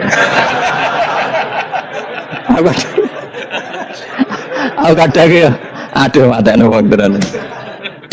Ya sudah, pokoknya kaulani apa? Ada dua pendapat, yaitu Ismail atau Ishak atau malah kita alime to kowe. Ada dua pendapat. Oh. Jadi kesane macane kitab akeh ngono. Gak ngerti mau hasil ngaji ke bengi. Aduh matane wong, guys. Sabar. Ismail wis ya. Sekawe Ismail. Soale mele sing nguri. Wa tarakna alaihi fil akhirin salamun ala Ibrahim. Nah, kemudian Allah menitahkan Ibrahim pasti kamu dikenang secara baik. Maksudnya tadi tiga agama semuanya mengklaim Ibrahim itu bagian dari itu. Jadi semua agama mengakui siapa? Ibrahim. Lah yo mbok gedhingi koyo ngono kersane pangeran panjenengan Ibrahim diakui tiga agama kan yo repot. Nah iya kowe ra cocok Ibrahim diklaim Yahudi, diklaim Nasrani, tapi kersane Allah Ibrahim itu orang atau sosok yang dipuji tiga. Ya wis kersane pangeran. Ini jelas kalau bersaksi betul di Hebron itu ada makam Ibrahim, Ishak, Yakub. Yakub karena nama lainnya adalah Israel, total di sinagog. Meskipun kita tetap kita pasti yakin kalau Yakub itu nabi dan tidak ada sangkut pautnya dengan keyahudian. Maka kita statusnya mengikuti Quran saja. Kalau status artefak atau fisik itu tinggal sing gawe makom. Dia betul. Misalnya tadi Ibrahim karena makamnya di Israel, Israel dikuasai orang Yahudi, terus mereka tinggal saja ganti kafan ala Yahudi, dikemuli ala Yahudi, selesai. Waduh misalnya ono Zaid yang bawa wali tenan bora, misalnya di makam Wahabi sudah seperti itu. Hanya dikasih tanda di kepala, tidak ada jubah, tidak ada apa. Tapi kebalikannya misalnya, Ruhin mati anak putune juga kayak cungkup wali besar Ruhin ya terserah nih. Lah mungkin era kita masih konangan, era nice. Lho nak wali songo karuan ana buktine sejarah secara silsilah. Lah nak sing ra jelas-jelas yo. Mulane cara kula putune wali kudu alim biar urut. Lho saya itu punya catatan sampai Sunan Kudus meskipun lewat ibu, lewat nasab ibu. Tapi supaya penting. Pentingnya tadi, saya masih punya kitab milik buyut saya ke-7 ke-8. Itu berapa coba? Berapa orang itu? Itu setiap saya buka itu langsung putus saking lamanya kitab itu. Sehingga saya tahu itu tradisi nenek moyang saya. Enggak mungkin nenek moyang saya seneng keris, seneng jimat. Nyatanya yang goni lemari ini mau ana kitab. Mbon ane goni manane keris kan. Artinya ini penting. Ibrahim juga gitu. Ibrahim itu ngendikan dengan anak putune tinggalanku ya Ka'bah iki, sucikan Ka'bah dari kemusyrikan. Antohiro bidali ta'ifina wal akifina warrukais sujud. Sehingga orang ingat Ka'bah itu ingat apa? Dipakai kiblatul musallin. Kiblatnya orang sholat. Lalu orang sholat itu orientasinya apa? Adalah tauhid.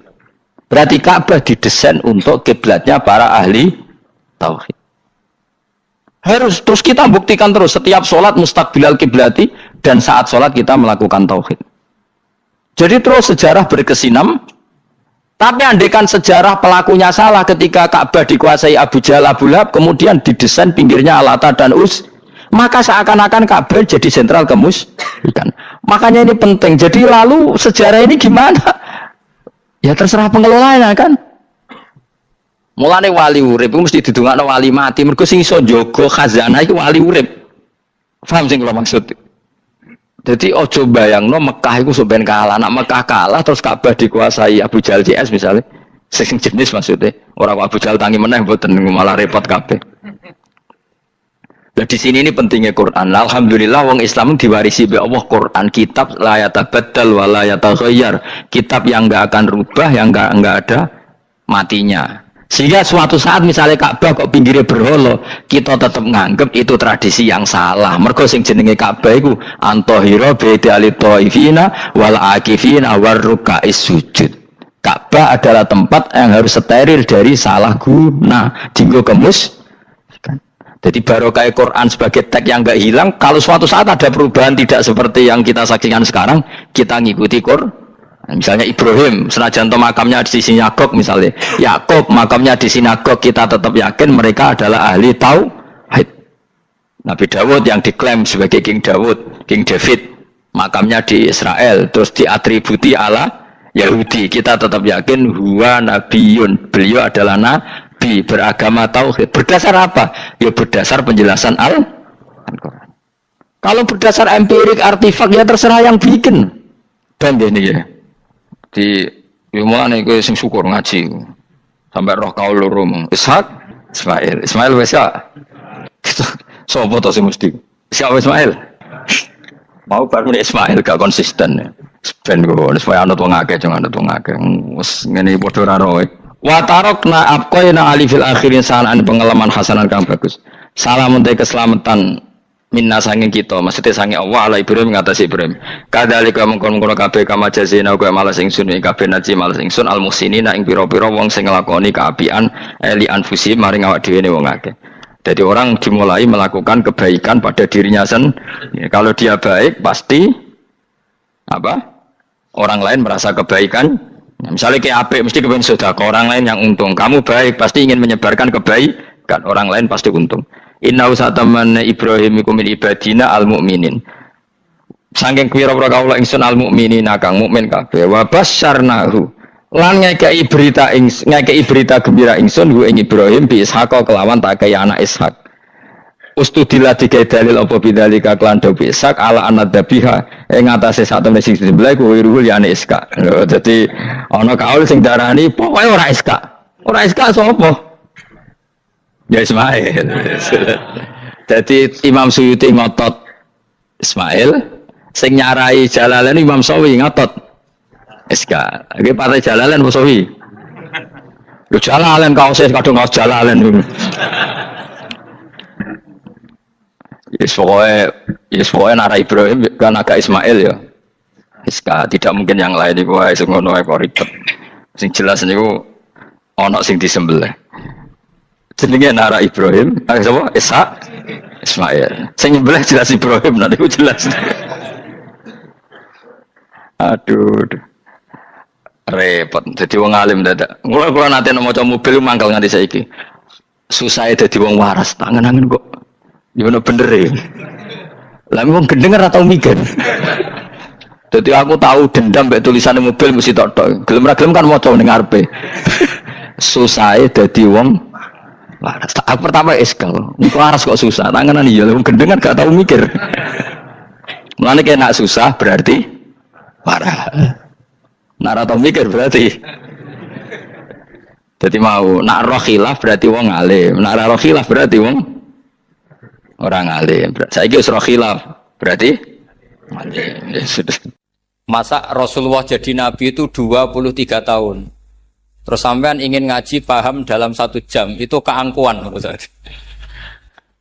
Jadi Rasulullah itu jadi nabi itu 23 tahun. Tapi orang ingin memahami Islam, nyewa kiai, diatur lagi itu kalau nggak pernah sepuh itu dosa, itu jelas itu. Itu 1 jam ingin paham.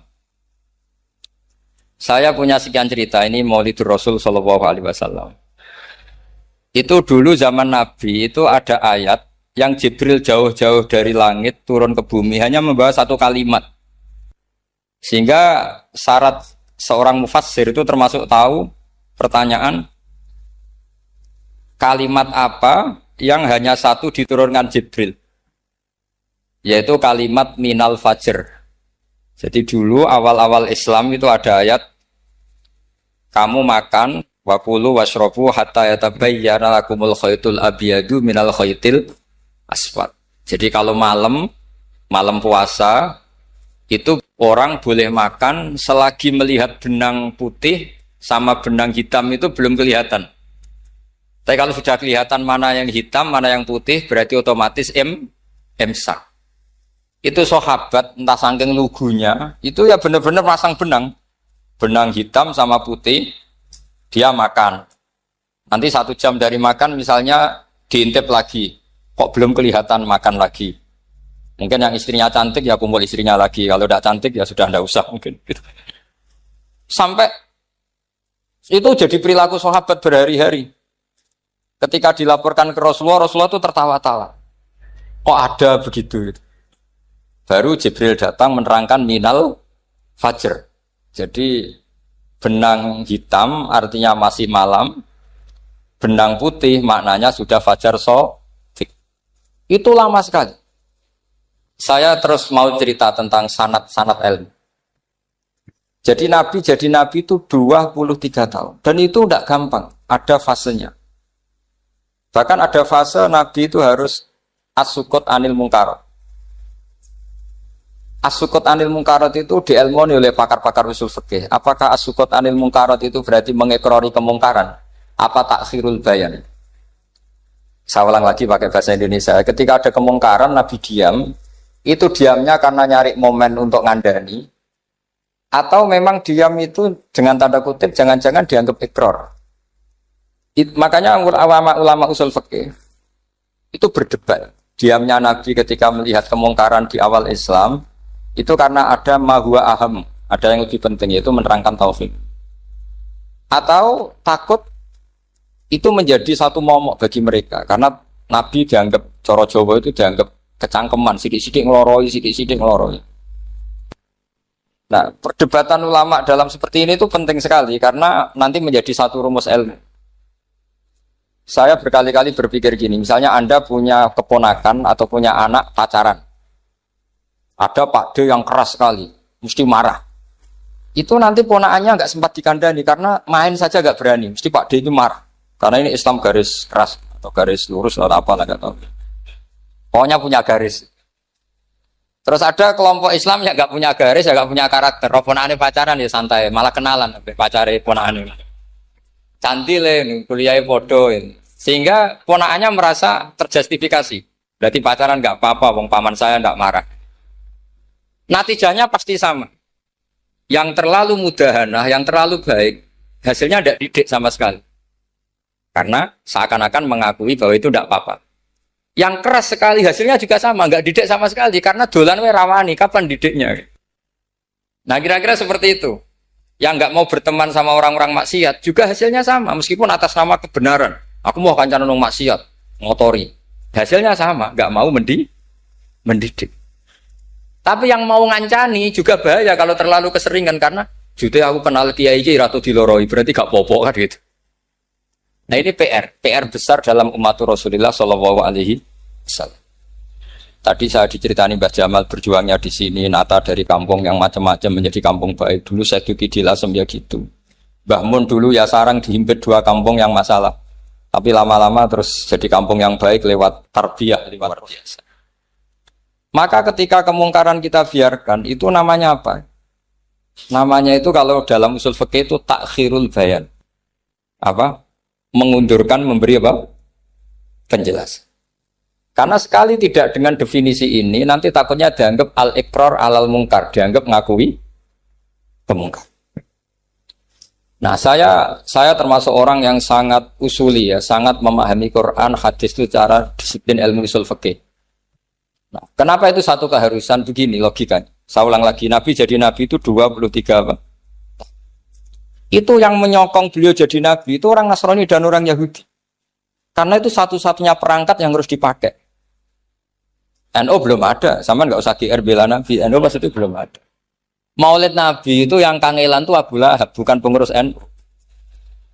Sampai sekarang dalil Maulid itu masih pakai Abu Lahab.